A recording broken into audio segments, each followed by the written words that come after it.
నమస్తే మిత్రమా.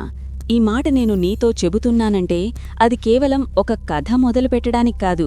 ఈ మాటతో పాటు నా ఊపిరి లోపలికి వెళ్ళి బయటికి వస్తుంది. నా గుండె చప్పుడు నాకు నేనే వింటున్నాను. నువ్వు కూడా వింటున్నావా? వినిపిస్తోందా ఈ నిశ్శబ్దం? నిశ్శబ్దం కూడా కొన్నిసార్లు శబ్దం కన్నా ఎక్కువగా మాట్లాడుతుంది మిత్రమా. ఈ రాత్రి అలాంటి నిశ్శబ్దంతోనే మొదలవుతుంది నా కథ. న్యాయస్థానం ఖాళీ అయిపోయింది. గడియారం 9 దాటింది. కోర్టు హాలులో అడుగులు వేసిన ప్రతిసారీ ఒక ప్రతిధ్వని వినిపిస్తోంది. ఆ శబ్దం నా వెనక నడుస్తున్నట్టనిపిస్తోంది. ఆఫీసు తలుపు మూసేటప్పుడు తాళం వేసిన శబ్దం, క్లిక్.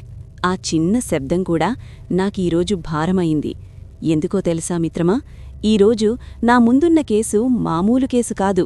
అది ఫైల్లో ఉన్న ఒక పేరు, నా ఇంట్లో రోజూ పిలిచే పేరు.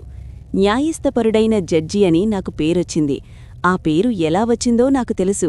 ప్రతి తీర్పు రాసేటప్పుడు చేతి వణుకు లేకుండా, మనసులో వంచన లేకుండా ధర్మం ఒక్కటే కళ్లముందు పెట్టుకున్నాను. కాని ఈరోజు ఫైల్ తెరిచిన క్షణం నుంచి నా చేతి వణుకు ఆగలేదు. నిందితుడి పేరు చదివిన వెంటనే నా లోపల ఎక్కడో ఒక తండ్రి లేచి కూర్చున్నాడు. ఇది తప్పు, ఇది కల అని నన్ను నమ్మించుకోవాలని ప్రయత్నించాడు. మిత్రమా, నీకైతే ఏమనిపిస్తోంది? ఒక జడ్జిగా ధర్మం ముందు నిలబడాలా, లేక ఒక తండ్రిగా తన రక్తాన్ని కాపాడుకోవాలా? నువ్వు నా స్థానంలో ఉంటే ఏం చేసేవాడివి? ఫైల్లో ఉన్న సాక్ష్యాలు ఒక్కొక్కటిగా నామీద బరువుగా పడ్డాయి. సీసీటీవీ ఫుటేజ్, కాల్ రికార్డులు, సంతకాలు, సమయాలు అన్నీ ఒకే దిశగా చూపిస్తున్నాయి. నా కొడుకు, అవును, నా కొడుకే నిందితుడు. కాని నేను అతన్ని పెంచిన తీరు, అతని కళ్లల్లో చూసిన నిజాయితీ అవి నాకు వేరే కథ చెబుతున్నాయి. ఈ రెండు కథల మధ్య నేనే చీలిపోతున్నాను. ఆ రోజు రాత్రి ఆఫీస్లోనే ఉండిపోయాను. బయట వర్షం మొదలైంది. కిటికీ అద్దం మీద వర్షపు చినుకులు పడుతూ ఒకే రీతిగా శబ్దం చేస్తున్నాయి. ఆ శబ్దం నాకు టైం గుర్తుచేస్తోంది. సమయం నడుస్తోంది. నా నిర్ణయం కోసం వేచి చూస్తోంది. ఫోన్ టేబుల్ మీద నిశ్శబ్దంగా ఉంది. ఒక్కసారిగా వైబ్రేషన్. నేను చూసేలోపే ఆగిపోయింది. Missed call. నెంబర్ సేవ్ కాలేదు.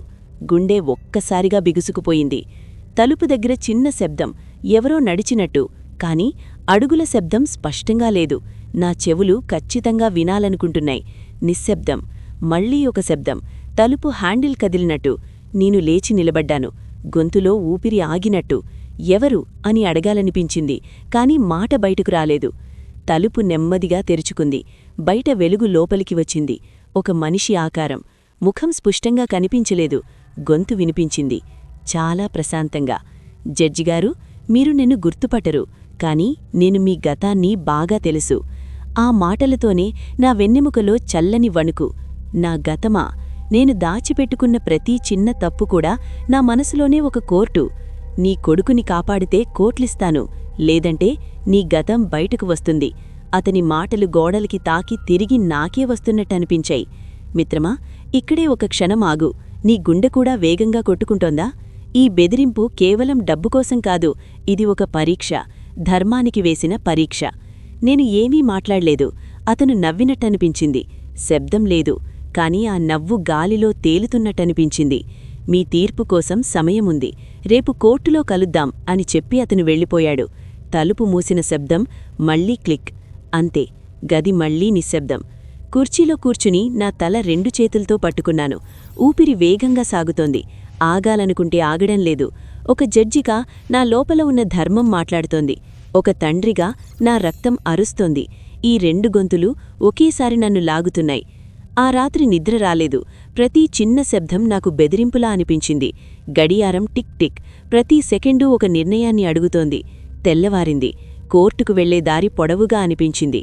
కారులో కూర్చున్నప్పుడు బయట ట్రాఫిక్ శబ్దం కూడా నన్ను వెంబడిస్తున్నట్టనిపించింది. కోర్టులో నా కొడుకు నన్ను చూశాడు. ఆ చూపులో భయం లేదు, ఆశ ఉంది. అది నన్ను మరింత చీల్చింది. సాక్ష్యాలన్నీ వినిపించాయి.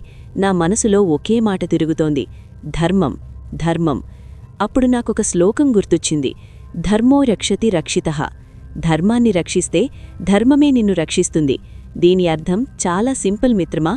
నువ్వు నిజాన్ని కాపాడితే చివరికి నిజమే నీతో నిలబడుతుంది. కాని ఆ క్షణంలో ఆ శ్లోకం కూడా నన్ను ప్రశ్నించింది, నువ్వు సిద్ధమా? తీర్పు చెప్పే ముందు నేనొక్క క్షణం ఆగాను. గది మొత్తం నిశ్శబ్దం. నా గొంతు కొంచెం వణికింది. కాని నేను మాట్లాడాను. సాక్ష్యాల ఆధారంగా తీర్పు చెప్పాను. అది నా కొడుకుకి వ్యతిరేకంగా. ఆ క్షణంలో ఒక తండ్రి నా లోపల చనిపోయాడు, కాని ఒక జడ్జి బ్రతికాడు. కోర్టు బయట ఆ అపరిచితుడు కనిపించలేదు, కాని అతని ఉనికి నాకు తెలిసింది. ఫోన్ మళ్లీ వైబ్రేట్ అయింది. ఈసారి ఒక మెసేజ్: నీ నిర్ణయం చూశాను. అంతే.